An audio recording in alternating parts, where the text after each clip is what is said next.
புதிய தலைமுறையின் எந்நாடு என் ஓட்டு விழிப்புணர்வு பேரணி புதுக்கோட்டையில் நடைபெற்றது.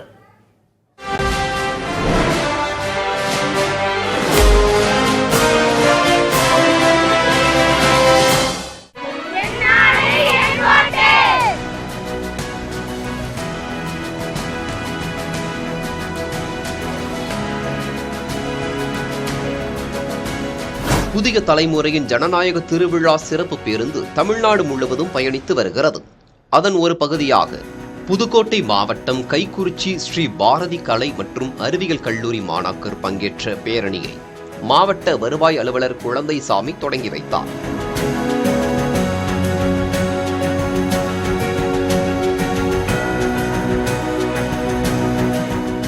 மாணாக்கர் வாக்கு அளிப்பது குறித்து விழிப்புணர்வு பதாகைகளை ஏந்தி பேரணி சென்றனர்.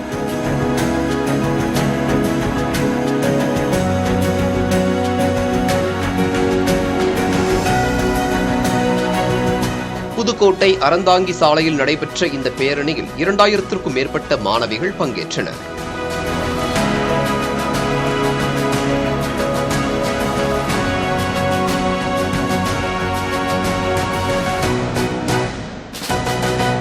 சுதந்திரமான ஒரு அச்சமில்லாத ஒரு தேர்தல் இருக்கணும், எல்லாரும் பங்கேற்கக்கூடிய தேர்தல் இருக்கணும். அப்பதான் அந்த ஜனநாயகத்தை நாம தொடர்ந்து கட்டி காக்க முடியும். இன்னைக்கு இளைய தலைமுறைகள் பெரும்பாலும் இங்கே இருக்கக்கூடிய மாணவர்கள்லாம் பார்த்தீங்கன்னா இதுதான் முதல் தடவை வாக்களிக்கக்கூடிய மாணவர்களாக இருக்கிறார்கள். அவங்களுக்கு இது ஒரு மிகப்பெரிய ஒரு விழிப்புணர்வாக இருக்கும். இதே மாதிரி நிறையா எல்லாருமே அவங்கவுங்க கடமையை செய்யணும் அப்படின்றது இன்னைக்கு எடுத்துரைக்கிறது ரொம்ப நல்லது. இது வரைக்கும் இப்போ நாங்கள் ஃபர்ஸ்ட்டாக ஓட்டு போட வரோம். இப்போ இந்த விழிப்புணர்வுனால எங்களுக்கு எப்படி ஓட்டு போடணும், யாருக்கு ஓட்டு போடணும், அதனால எங்களுக்கு தெரியும். படிக்காதவங்க கூட ஓட்டெல்லாம் போட்டாங்க. இப்போ படிச்சு இவ்வளவு விழிப்புணர்வா இருந்துமே எல்லாரும் ஓட்டு போட மறக்கிறாங்க. ஸோ அதனால இப்போ இருக்க தலைமுறையினர் ஏன் எல்லாருமே அவங்க வீட்டில் சொல்லி கண்டிப்பா ஓட்டு போட சொல்லணும். ஏன்னா அது நம்மளோட அடிப்படை உரிமை. பணத்துக்காக தன்னோட உரிமையை விட்டு கொடுக்கறது மானத்தை இழக்கிறதுக்கு சமம். அதனால ஓட்டு போடாம அவங்க நேர்மையை காப்பாற்றி ஓட்டு இல்லாம காசு இல்லாம ஓட்டு போடுங்க. எல்லாருமே ஓட்டு போடுங்க. ஜாதி மதம்லாம் பார்த்து வாக்களிக்க கூடாது. நம்மளுக்கு என்ன தோணுதோ அது மட்டும் தான் நம்ம செய்யணும். நம்மளுக்கு என்ன நல்லதுன்னு தோணுதோ அதை தான் நம்ம பண்ணணும். மற்றபடி பணம் கொடுத்து நம்ம போடுற விஷயம் அது கண்டிப்பாக அவாய்ட் பண்ணக்கூடியதுதான்.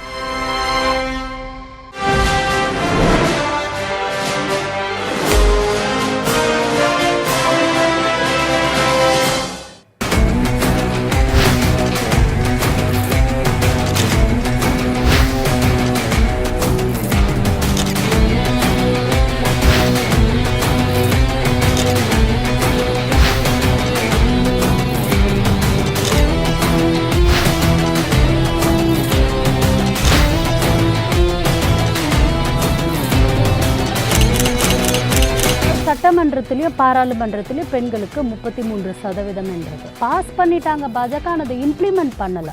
திராவிடம் இந்த மண்ணில் இருக்கிறதுனால தான் இந்த புரட்சி நடந்திருக்கு. இந்தியாவிலேயே தமிழ்நாட்டை பொறுத்தவரை 2 பெண் முதல்வர்களை கொடுத்த ஒரே இயக்கம் அனைத்து இந்திய அண்ணா திராவிட முன்னேற்ற கழகம். ஆண்டு முழுவதுமே பெண்கள் தினமாக இருக்கட்டுமே அப்படிங்கிற ஒரு நப்பாசம் எனக்கு இருக்குது.